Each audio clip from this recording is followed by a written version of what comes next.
Clans fight kital ba singi mai kai dai kaina ya thang ni jari Clans fight kital ba singi mai kai dai kaina ya thang ni jari Ngasigi kaina ramdai mikup asida pibi udua usta singdai na jani khan biu na naung ni ning biu soi khi balan khi ba khuding ma to kopiram mu na cha ai khoi bu upai lai jadi talba ai khoi da ikut pu pai du na takbirak pa nung sira ba ustad sing ikut pu pai du na tambirak pa nung sira ba ustad sing tau bi udua na jai koi gi kau bi ra kamu tam chupada ai khoi da tak bi tam bi ramba nung sira ba ustad sing bo ai khoi da tak bi tam bi ramba nung sira ba ustad sing bo karam na kauni talba ai khoi na karam na kau gani ai tal na cha ai khoi na kau ba ngam jaroi punsi jupagi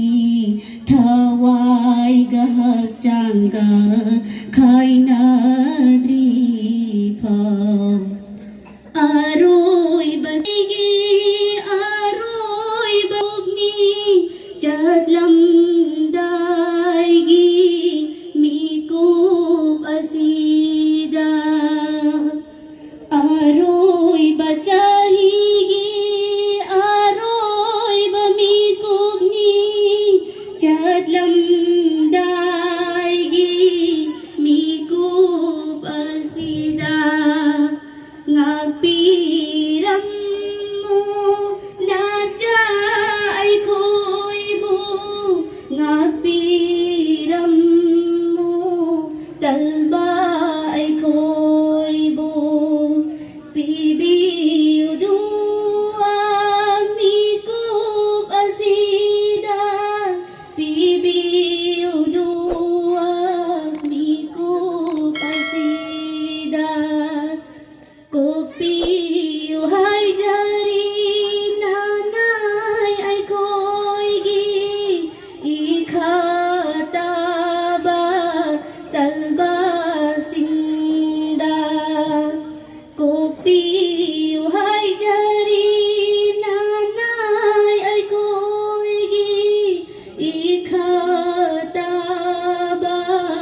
lâu jarage piranga loinana magul lairaba punsigi khongloida magul lairaba punsigi khongloida Class 5 की तलबा सिंगी माई कई दई कायना या थंगनी जारी ngasi kaina ramdai miku asida pibi ustad singdai class 5 ki talba singi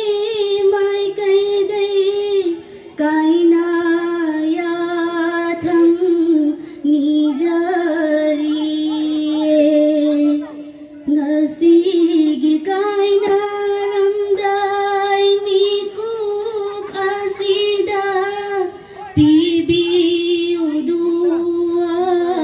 ustaz singdai na jani khan biu